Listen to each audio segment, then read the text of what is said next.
Aristóteles, poética. Los nombres pueden clasificarse como capítulo 21. Los nombres pueden clasificarse como simples, pero lo que significó aquellos constituidos de elementos que individualmente no tienen sentido, como tierra o como dobles o compuestos. En este último caso, la palabra puede estar compuesta bien de una parte significativa o no significativa, distinción que desaparece en el compuesto, o de dos partes significantes. Puede haber también nombres triples, cuádruples y aún mayores, como sucede entre los masaliotas, tal la palabra Hermacaicoxanthus y otras. Cualquiera sea su estructura, un nombre debe siempre ser la palabra común para una cosa, una palabra extraña, una metáfora, una palabra de ornato, acunada, alargada, abreviada o alterada en su forma. Por palabra común significo que es de uso general en una región, y por la palabra extraña, la que se emplea en otro pueblo. De este modo, la misma palabra puede obviamente ser a la vez común y extraña, aunque no con referencia al mismo pueblo. Por ejemplo, sigunón, lanza, es una palabra común en Chipre y extraña para nosotros. La metáfora consiste en dar a un objeto un nombre que pertenece a algún otro. La transferencia puede ser del género a la especie, de la especie al género o de una especie a otra. Puede ser un problema de analogía. Como ejemplo de transferencia del género a la especie digo, aquí yace mi barco, pues yacer en el ancla es la permanencia de una clase de cosa. Transferencia de la especie al género la tenemos en Ulises. Ha realizado ciertamente 10.000 nobles hazañas, pues 10.000, que es un número muy grande, se usa aquí en lugar de la palabra muchas. La transferencia de una especie a otra se ve en tronchando la vida con el bronce o separando con el inflexible bronce. Aquí se usa quitar en el sentido de separar y separar en el lugar de quitar, y ambas palabras significan arrebatar o eliminar algo. Explico la metáfora por analogía, como lo que puede acontecer cuando de a cuatro cosas la segunda permanece en la misma relación respecto a la primera como la cuarta a la tercera. Entonces, se puede hablar de la cuarta en lugar de la segunda, y de la segunda en vez de la cuarta. Y a veces es posible agregar a la metáfora una calificación adecuada al término que ha sido reemplazado. Así, por ejemplo, una copa se halla en relación a Dionisio como un escudo respecto a Ares, y se puede en consecuencia llamar a la copa escudo de Dionisio y al escudo copa de Ares. O también la vejez es la vida como la tarde al día, y así designar a la tarde como la vejez del día, según el equivalente de Empédocles, es decir, la vejez es la tarde, o la puesta del sol es la vida. En algunos casos no hay nombre para algunos de los términos de la analogía, pero la metáfora puede usarse de igual modo. Por ejemplo, arrojar la semilla se llama sembrar, pero no hay palabra para el despliegue solar de sus rayos. Sin embargo, este acto permanece en la misma relación ante la luz del sol que la siembra frente al cereal. Y de aquí la expresión del poeta sembrando alrededor la llama creada por Dios. Existe también otra forma de emplear metáforas.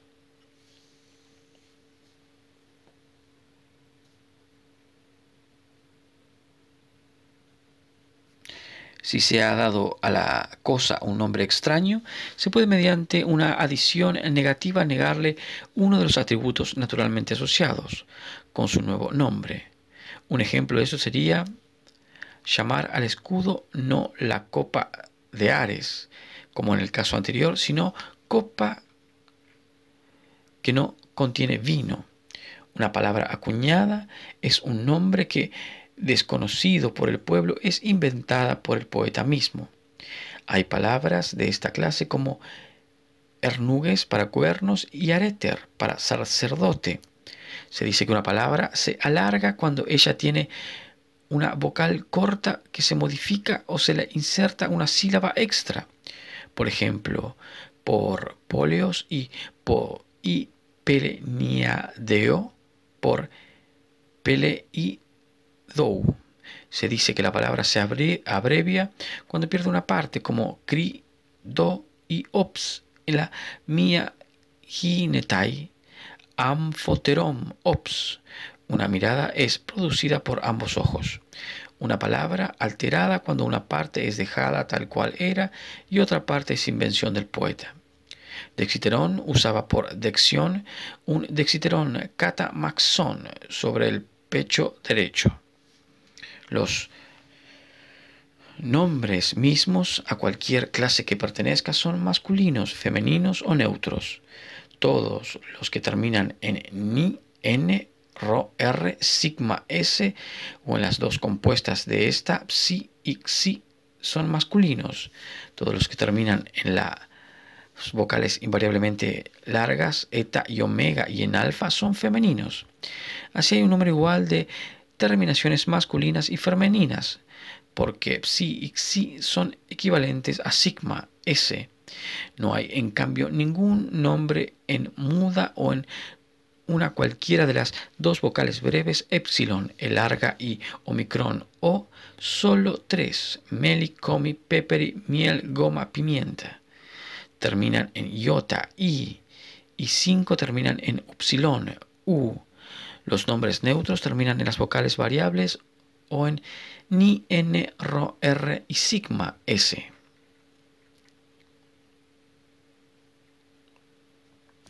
Capítulo 22. La perfección de la dicción consiste a la vez en ser clara sin ser prosaica. Lo más claro, sin embargo, es lo que está constituido por palabras corrientes, pero esto resulta un lugar común, como se observa en la poesía de Cleofón y Estenelo. Por otra parte, la dicción deviene distinguida y fuera del nivel cotidiano mediante el uso de términos dignos, esto es, palabras extrañas, metáforas, formas alargadas y todo lo que desvía de los modos vulgares del discurso. No obstante, el empleo exclusivo de tales términos resultará ora un enigma, ora un barbarismo. Un enigma si se abusa de las metáforas, un barbarismo si se apela a las palabras extrañas. La esencia misma del enigma se expresa hechos en una combinación imposible del lenguaje. Este resultado no puede lograrse mediante una simple sucesión de términos comunes, pero sí es posible por el empleo de metáforas, como en el enigma vi un hombre que con fuego soldaba bronce sobre otro hombre, y otros semejantes. De igual modo, el uso de palabras exóticas lleva al barbarismo. Lo que se necesita entonces es cierta mezcla de diversos elementos. En efecto, las palabras extrañas, las metáforas, los términos ornamentales impedirán al lenguaje tornarse vulgar y prosaico, mientras que los vocablos corrientes le asegurarán la requerida claridad. Lo que más ayuda, empero, a tomar la dicción clara y no prosaica es el uso de formas de palabras alargadas, breves y alteradas. Su desviación de los vocablos comunes al darle al lenguaje un acento distinto del uso general le otorgan una apariencia no prosaica y en tanto tiene mucho en común con las palabras de empleo corriente. Le concede la condición de claridad. No es correcto, pues, condenar estos modos del discurso y ridiculizar al poeta por utilizarlos, como han hecho algunos, por ejemplo, Euclides el Viejo, quien afirmó que sería fácil hacer poesía si fuera permitido alargar las palabras en la narración, misma según su deseo, un procedimiento que el caricaturizo caricaturizó al decir, en griego vulgar, yo vi a Epícares en su camino a Maratón. Original muy corrompido. Un uso demasiado manifiesto de estas licencias tiene, por cierto, un efecto ridículo, pero no son únicas en el caso. La norma de la moderación se aplica a todos los elementos del vocabulario poético. Aún con las metáforas, palabras extrañas y lo demás, el resultado será el mismo, si todo ello se emplea inapropiadamente con el propósito de provocar la risa. El uso correcto de estos elementos es algo muy distinto. Para advertir la diferencia se debe tomar un verso épico y observar cómo suena cuando se introducen las palabras normales. Lo mismo debe hacerse también con las palabras extrañas. La metáfora y lo restante, pues, solo se deben colocar las palabras comunes en su lugar para comprobar la verdad de lo que decimos. El mismo Jambo se encuentra, por ejemplo, en Esquilo y en Eurípides. Y como aparece en el primero, es un verso pobre, mientras Eurípides, con el cambio de una sola palabra, el reemplazo de un vocablo extraño por lo que en el uso es la palabra corriente, lo hace aparecer como bello. Esquilo dijo en su Filoctetes, la úlcera que come la carne de mi pie. Eurípides simplemente cambió come, estiei, por tonatai, se sacia con o se solaza en. O supongamos para este otro verso, ahora un pícaro despreciable, repulsivo e insignificante me ha cegado. Otro cambio, y ahora un débil, repulsivo e insignificante pícaro. O la línea, coloco para mí un viejo asiento y una destartalada mesa, que podría ser, me coloco un viejo banco y una pequeña mesa. O en Homero, convertir la ribera estalla en la ribera grita. Agreguemos a esto que Anrifrades solía ridiculizar a los trágicos por introducir expresiones desconocidas en el lenguaje de la vida diaria, como de las casas lejos, por lejos de las casas. Seten, tuyo de ti, ego de nin, me casé con ella. Y axilios, peri, en vez de periaxilios, sobre Aquiles y otras expresiones. El simple hecho de no hallarse usadas esas palabras según el sentido corriente concede a la dicción un carácter no prosaico, pero Arifrades no comprendió esta situación. Tiene en efecto un alto mérito emplear con rectitud estas formas poéticas, así como también los compuestos y las palabras extrañas. Sin embargo, la máxima destreza consiste en ser un maestro de la metáfora. Esto es el único que no puede aprenderse de otros, y es asimismo un signo de genio, puesto que una excelente metáfora implica una percepción intuitiva de lo semejante y lo desemejante. De las clases de palabras que hemos enumerado pueden observarse que las formas compuestas son más adecuadas para el ditirambo. Las palabras extrañas se ajustan mejor al verso heroico y las metáforas a la poesía yámbica. Todas ellas, empero, pueden utilizarse también adecuadamente en el verso heroico, pero en el verso yámbico, que en lo posible se modela sobre el lenguaje hablado, los únicos términos adecuados son aquellos empleados en el discurso, y estas son palabras del uso corriente, metáforas y vocablos ornamentales. No necesito decir más sobre la tragedia y el arte de representación por medio de la acción.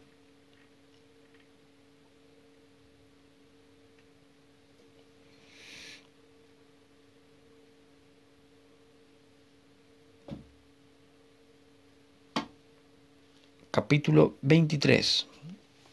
Respecto de la poesía que solo narra o imita por medio del lenguaje versificado sin acción, es evidente que tiene diversos puntos en común con la tragedia. La construcción de sus fábulas debe ser tan clara como la de un drama. Ellas han de basarse en una acción única que debe ser un modo completo en sí mismo con un principio, medio y fin. de manera que la obra esté capacitada para producir su propio placer con toda la unidad orgánica de una criatura viviente. Tampoco debe suponerse que la épica debe construirse según la manera usual en nuestras historias. Una historia tiene que tratar no con una acción, sino con un periodo y todo lo que aconteció en él, a una o más personas, por desconcertantes que hayan sido los diversos sucesos. De igual modo que dos personas de igual modo que dos acontecimientos. Pueden suceder al mismo tiempo, por ejemplo, la batalla naval en Salamina y el enfrentamiento con los cartagineses en Sicilia, sin concordar en el mismo fin. Así también, en determinada secuencia de tiempo, dos hechos pueden seguirse uno al otro sin producir un resultado único. No obstante, se puede decir que la mayoría de nuestros poetas épicos ignoran esta distinción. En consecuencia, entonces, para repetir lo que dijimos antes, tenemos una prueba más del maravilloso talento de Homero respecto de los restantes.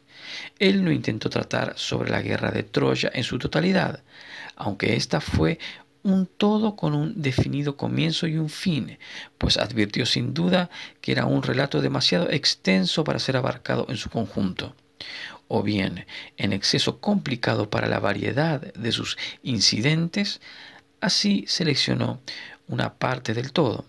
Muchos de los otros incidentes, empero, los introdujo como episodios, tales como el catálogo de los barcos y otros para variar la uniformidad de su narración. En cuanto a los demás poetas épicos, ellos tratan de un hombre o un periodo o también de una acción, la cual, aunque única, posee una multiplicidad de partes en ella. Esto último es lo que han realizado los autores de Cipriada y la pequeña Ilíada, y el resultado es que mientras la Ilíada o la Odisea proporcionan materiales para una sola tragedia, a lo sumo dos, la Cipriada ha servido para varias y la pequeña Ilíada para más de 8.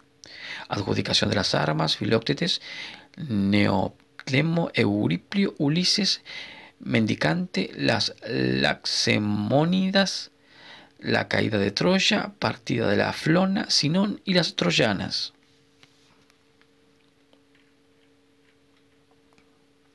Capítulo 24. Además, la poesía épica debe dividirse en los mismos tipos que la tragedia. Debe ser simple o compleja, historia de carácter o de sufrimiento. Sus partes también, con la excepción de la canción y el espectáculo, tienen que ser las mismas, pues requiere peripecias, reconocimientos y escenas de sufrimiento, como la tragedia. Por último, el pensamiento y la dicción deben ser del nivel requerido. Todos estos elementos aparecen primeramente en Homero y han hecho correcto uso de ellos. Sus dos poemas son cada uno ejemplos de construcción, la Ilíada simple y una historia patética, la Odisea, compleja, hay reconocimiento a través de ella y una historia de carácter. Y son más que eso, puesto que en la dicción y el pensamiento también superan a todos los otros poemas. Existe, por supuesto, una diferencia en la épica comparada con la tragedia en su extensión y en su metro. En cuanto a la extensión, el límite ya sugerido ha de bastar. Debe ser posible para el comienzo y el fin de la obra ser abarcados en un conjunto, condición que se cumplirá si el poema es más breve que la vieja épica, pero limitado a la extensión del grupo de tragedias ofrecidas para una sola representación. En cuanto a su extensión, la épica tiene una ventaja especial. En la tragedia no es posible representar diversos pasajes de la historia simultáneamente. No es posible representar diversos pasajes de la historia simultáneamente. El espectador está limitado a la parte que los actores desarrollan en la escena, mientras que en la épica la forma narrativa torna posible describir un número de incidentes simultáneos, y estos, si están relacionados con el tema, acrecen el interés del poema. Esta es, por cierto, una ventaja para la épica, pues tiende a darle grandeza y también variedad de atracción y ámbito para los episodios de distintas clases. La monotonía de los incidentes, por el tedio que crea, provoca la ruina de las tragedias en la escena. En cuanto al metro, la experiencia ha demostrado que el hexámetro heroico es el más apto. Si alguien se atreviera a escribir un poema narrativo en otros metros, o una variedad de ellos, la incoherencia sería manifiesta, pues de todos los metros el hexámetro heroico es el más grave y elevado, ya que posibilita mejor que otros la admisión de palabras extrañas y metáforas, que es también un aspecto en el que la forma narrativa de poesía va más allá de todas las otras. El yámbico y el trocaico, por otra parte, son metros de movimiento. El primero representa la vida o la acción, el otro el otro la danza. No obstante, sería menos natural aún si se intentara escribir una épica mediante una mezcla de metros, según lo hizo Queremón. De aquí que hasta ahora nadie haya escrito un poema en gran escala, sino en verso heroico. La naturaleza misma, como hemos dicho, nos enseña a seleccionar el metro adecuado para tal historia. Admirable como es Homero en muchos otros aspectos, lo es en particular en este, pues sólo él entre los poetas épicos sabe la parte que debe desempeñar el poeta mismo en el poema. El poeta tiene que hablar muy poco de su propia persona, ya que no es imitador en este caso. Otros poetas siempre aparecen en primer plano y dicen poco como imitadores, y esto solo de manera esporádica. Homero, luego de un breve prefacio, introduce un hombre, una mujer o algún carácter. Nadie carece de carácter en él, pero cada uno con los matices distintivos. Lo maravilloso es ciertamente exigido en la tragedia. La épica, sin embargo, proporciona más ámbito para lo improbable. El factor principal es lo maravilloso porque en ellos los personajes no son visibles. La escena de la persecución de Héctor sería ridícula en la escena. Los griegos se hallarían quietos en lugar de perseguirlo, y Aquiles sacudiría la cabeza para contenerlos. Pero en el poema lo absurdo está ausente. Lo maravilloso es, por cierto, a causa de placer, como se deduce por el hecho de que todos relatamos una historia con agregados, en la creencia de que ofrecemos un deleite a muchos oyentes.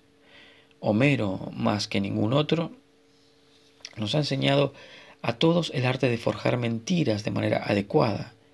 Me refiero al uso del paralogismo. Así pues, si una cosa existe porque otra existe, o acontece porque esta otra acontece, se piensa que si el consecuente existe, también el antecedente existirá. Pero este no es el caso. Justamente porque conocemos la verdad del consecuente, somos llevados en nuestra mente a la errónea indiferencia de la verdad del antecedente. Hay un ejemplo al respecto sobre la historia del baño en la Odisea. Una imposibilidad probable es la preferible a una posibilidad improbable. Las fábulas no deben constituirse de incidentes irracionales. Todo lo irracional tiene que ser excluido en cuanto es posible, o si no, manteniendo fuera del relato, por lo menos, tal la ignorancia del héroe. Concha de tu madre. Aristóteles Poética, parte 3. Lectura. La del héroe en Edipo, sobre cómo murió Layo, no debe admitírselo dentro del drama, como el informe de los juegos píticos en Electra o el personaje venido a Misia desde Tegea, quien no musita una palabra en los misios, de modo que sería ridículo decir empero que una fábula quedaría destruida sin estos incidentes, puesto que es fundamentalmente erróneo componer tales fábulas. Si el poeta ha adoptado una fábula en consecuencia y se advierte que pudo componerla de modo más racional, es culpable de absurdidad, como también de falta de arte. Aún en la Odisea, los elementos irracionales en el episodio del desembarco de Ulises en Ítaca no habrían sido aceptados, desde luego, si hubieran sido tratados por un poeta inferior.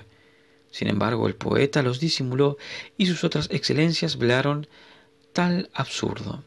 La dicción elaborada, por lo demás, se requiere sólo en los lugares donde no hay acción, ni carácter, ni pensamiento para ser revelados. Donde además hay carácter o pensamiento, una dicción ornada con exceso tiende a oscurecerlos.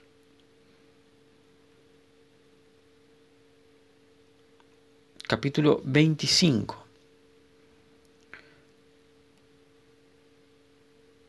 Respecto de los problemas y soluciones, hay que observar el número y la naturaleza de los supuestos de que proceden mediante el examen de la cuestión en la siguiente forma. El poeta, por ser un imitador, justamente como el pintor u otro artífice de apariencias, debe en todas las instancias por necesidad representar las cosas en uno u otro de estos tres aspectos, bien como era o son, como se dice o se piensa que son, parecen haber sido o como ellas deben ser. Todo esto lo hace el poeta mediante el lenguaje, con una mezcla quizás de palabras extrañas y metáforas, como también de diversas formas modificadas de vocablos, ya que su uso se acepta en poesía. Debe recordarse a sí mismo que no existe la misma clase de exactitud en poesía como en política, o aún en otro arte cualquiera. Hay, sin embargo, dentro de los límites de la poesía misma, la posibilidad de dos tipos de errores. Uno directamente relacionado con el arte, el otro solo de manera accidental. Si el poeta quiere describir la cosa con justeza y fracasa por falta de poder de expresión, su arte mismo es defectuoso. Pero si su error reside en que intenta describir algo de modo incorrecto, hacer por ejemplo que el caballo adelante a la vez las dos patas del lado derecho, tal falla técnica en medicina o alguna otra ciencia especial, o ha dejado deslizar incoherencias de cualquier género en su descripción, su error en tal caso no radica en la esencia del arte poético. Por consiguiente, estas deben ser las premisas de las soluciones en respuesta a las críticas involucradas en los problemas. En cuanto a las críticas que se refieren al arte mismo del poeta, agregaremos lo siguiente. Todas las imposibilidades que existan en su descripción de las cosas son faltas, pero desde otro punto de vista resultan justificables si ellas sirven al fin de la poesía misma, es decir, si para confirmar lo que hemos dicho de ese fin, tales imposibilidades hacen que va la misma parte de la obra u otra cualquiera resulte más cautivante. La persecución de Héctor es un ejemplo oportuno.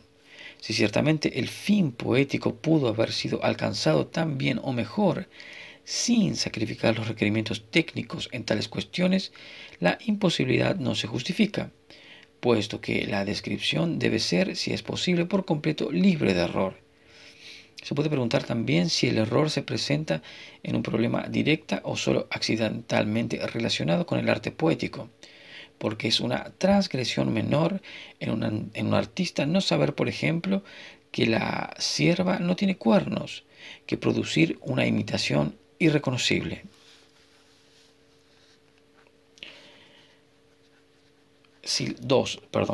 El anterior fue el punto 1 y ahora es el punto 2. Si la descripción del poeta es criticada por no corresponder al objeto, se puede responder que ese objeto debería ser quizá como se lo ha descrito, respuesta igual a la de Sófocles, quien dijo que él pintaba a los hombres como deberían ser y Eurípides como eran. Si la descripción, empero, no fuera ni verdadera ni de la cosa según ésta debería ser, la respuesta debe ser entonces que está de acuerdo con la opinión. Los relatos sobre los dioses, por ejemplo, pueden ser tan erróneos como piensa Jenofanes, ni verdaderos ni algo mejor. Son, por cierto, de acuerdo con la opinión aceptada. De otras afirmaciones, Sobre la poesía se puede tal vez afirmar no que aquellas son mejores que la verdad, sino de acuerdo con la costumbre. Así la descripción de las armas.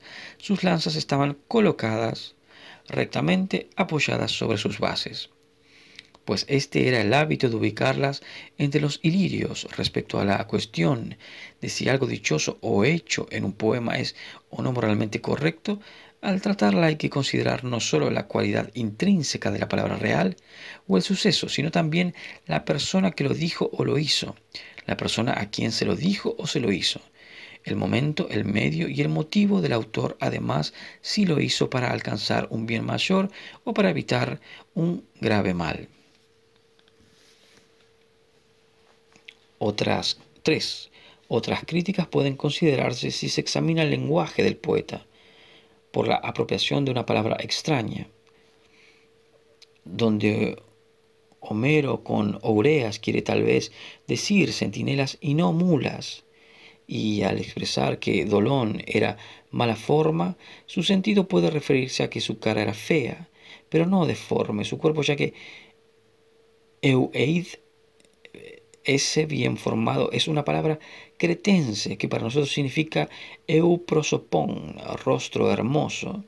Así también más enérgicamente mezclan el vino, como para los borrachos puede significar más rápidamente mezclan el vino.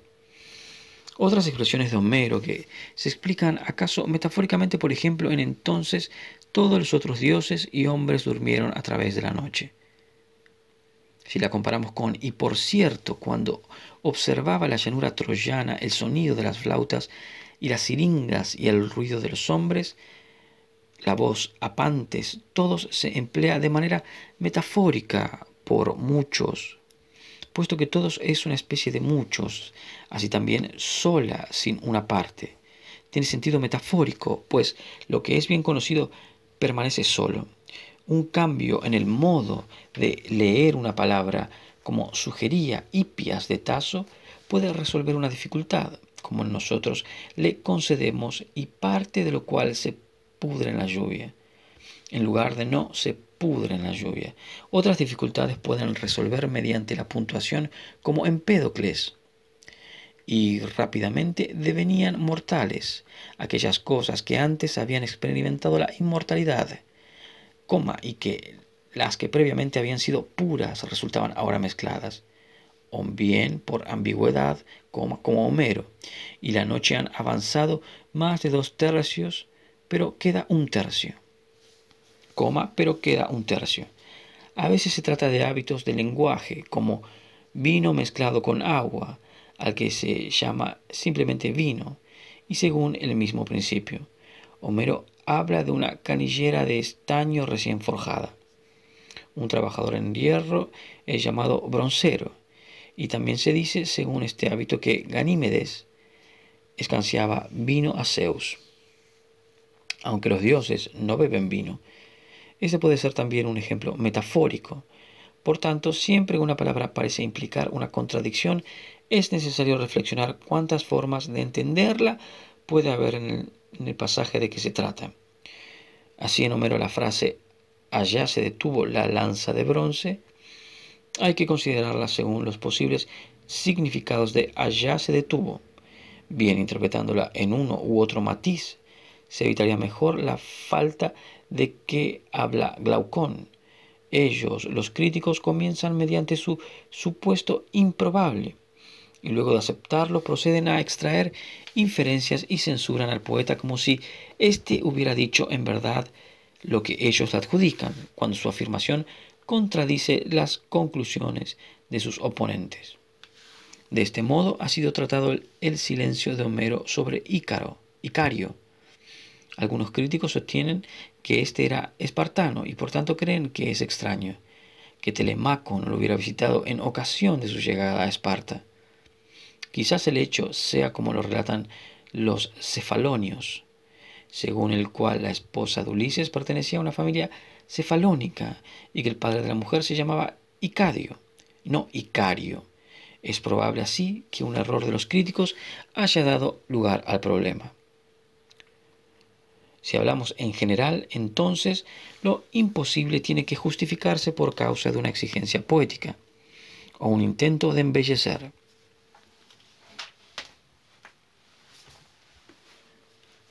La realidad o bien de aceptar la opinión tradicional. En cuanto al efecto poético, es preferible una imposibilidad convincente a una posibilidad inaceptable. Aunque resulte imposible que existan hombres como los de Zeuxis solía pintar, sin embargo sería admirable que los hubiera, pues el artista debe mejorar el modelo. Lo improbable tiene que ser justificado mostrando o bien que está de acuerdo con la tradición o aceptando que a veces es improbable, pues existe una probabilidad de que algunas cosas acontezcan también contra la probabilidad. Las contradicciones halladas en el lenguaje del poeta se deben examinar ante todo como se hace con las refutaciones del oponente, en un argumento dialéctico para comprobar si él significa lo mismo, en la misma relación y en el mismo sentido, antes de admitir que ha contradicho algo que se ha afirmado él mismo, o que un hombre de sano juicio aceptaría como verdadero. Sin embargo, no hay disculpa posible para la improbabilidad de la fábula o depravación del carácter, cuando estos elementos no son necesarios y no son usados con propiedad, como sucede con la improbabilidad de la apariencia de Egeo en Medea o la ruindad de Menelao en Orestes. Las objeciones de los críticos, por consiguiente, comienzan con faltas de 5 clases. La causa es siempre que algo es imposible, improbable, inmoral, contradictorio o contra la exactitud técnica. Las respuestas a estas objeciones deben buscarse en uno u otro de los criterios antes mencionados, que son 12. Capítulo 26.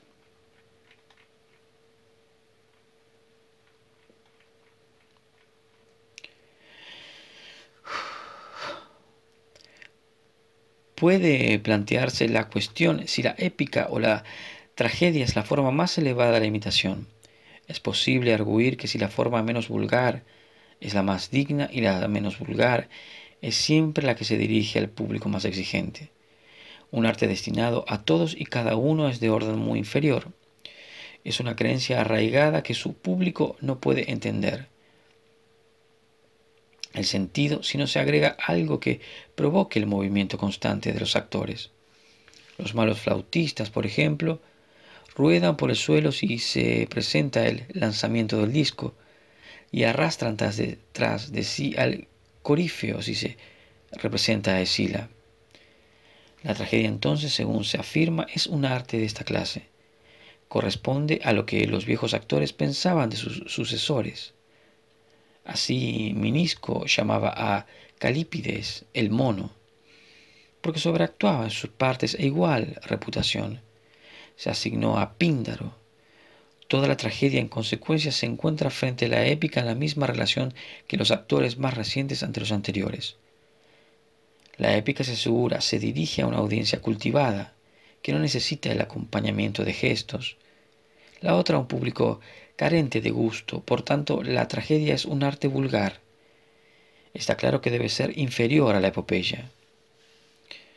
La respuesta a esta cuestión es doble. En primer término, se puede aseverar que el reproche no afecta al arte del poeta dramático, sino solo al de los actores, pues es sin duda posible también exagerar los gestos en el recitado épico, como hacía Sosistrato en el canto Meniceto o Opunte.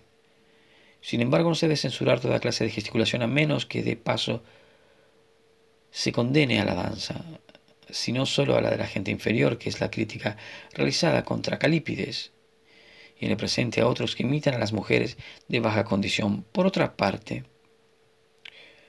la tragedia puede cumplir sus efectos aún sin motivos ni acción, de la misma manera que la poesía épica, pues su cualidad puede juzgarse por la simple lectura.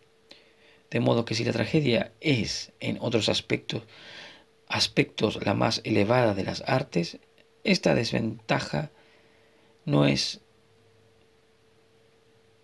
necesariamente inherente a ella.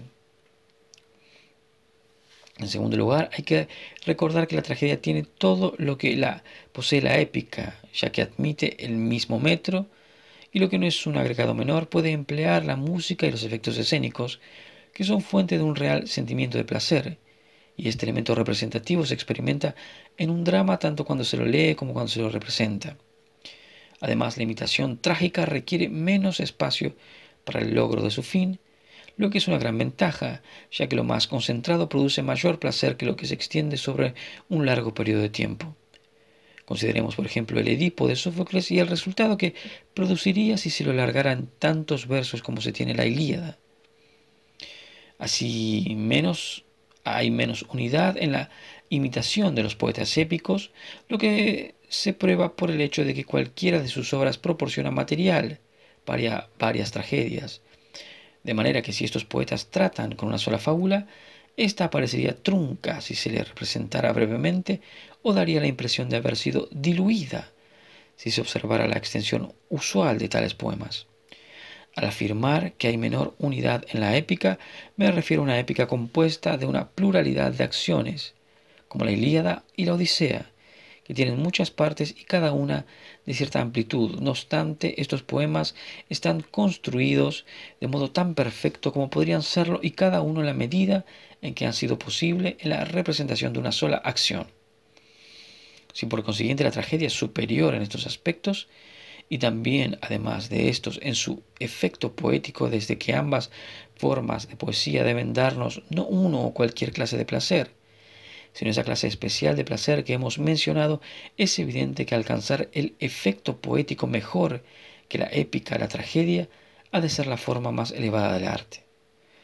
Esto es todo lo que tenía que decir de la tragedia y la poesía épica, ya en términos generales o en relación con sus diversas formas y partes constitutivas, sobre el número y características de estas partes, respecto al éxito o al fracaso de las dos artes y los distintos problemas críticos y sus soluciones. Aristóteles. Poética. Bueno, hasta acá fue la poética de Aristóteles. Un texto completamente analítico, eh, prosaico, eh,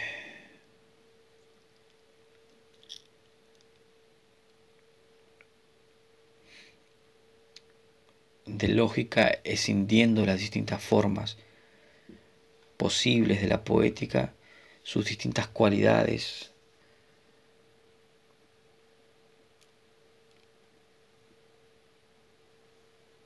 sus mejores exponentes, según Aristóteles,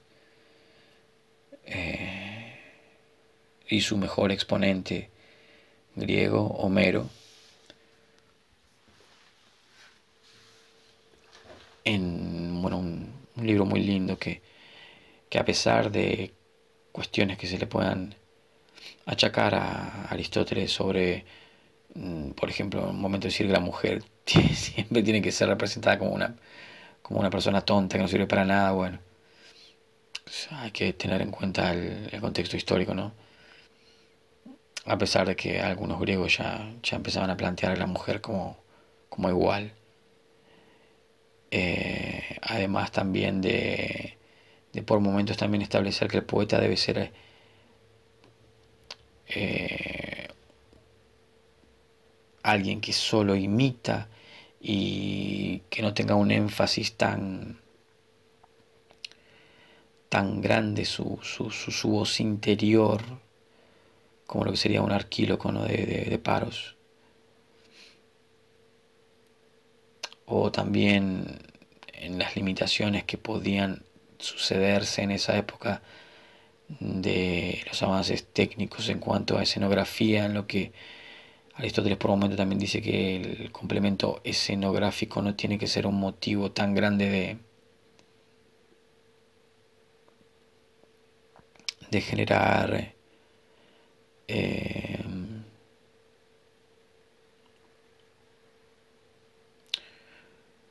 o de complementar estéticamente de manera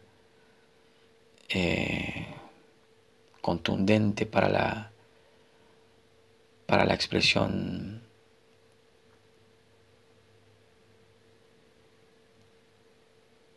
final y sentimental de la obra, que no es tan importante. Bueno, eso se podría discutir hoy de mil maneras, ¿no? Lo que pasa es que también hoy se ve también muy de la perspectiva del cine. O sea que también hay que ser un poco condescendientes con algunas de las cosas que nos dice Aristóteles.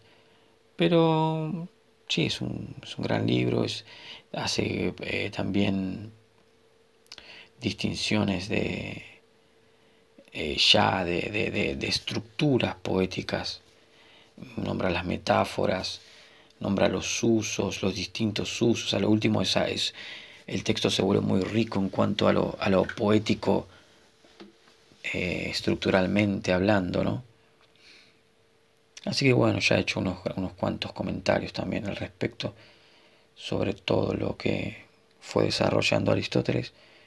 Pero sí, es un libro que me gusta, me es placentero leerlo, a pesar de la